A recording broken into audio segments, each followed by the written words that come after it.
Enkä mä sellaisia, jotka on sieltä tuolta puolisentin väliin. Mutta ne jotka on siellä 3-4 senttiä. Sitten siellä on vielä se sokka.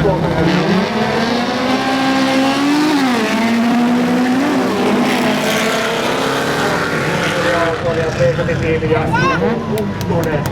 Näitä Petteri Koski on jo kertaalleen tänään ajanut ja voittanut omalaattonsa ja tuolla joukkueelle tärkeät 7 pistettä. Eli Väkön Betoni-team Päijät-Häme numerolla 4 ja on kärkipaikalla ja näin Petteri Koski tuomassa jälleen joukkueelle lisää pompoja tuohon pistepunktiin kärkipaikalla.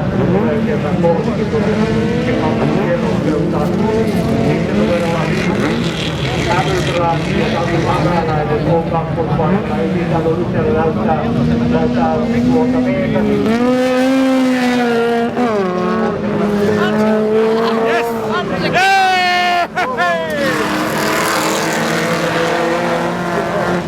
Nousee jo paikalle tästä lähdöstä.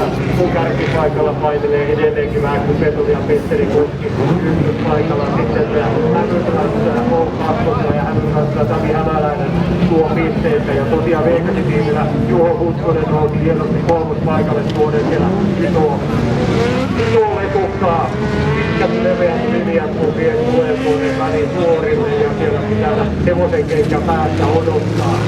Näin tulee hienosti sieltä upeilla videoilla tuoda saman tien tulee. Ja Petteri Koski ottaa 7 pistettä. Joukko nousee 3 pisteeseen.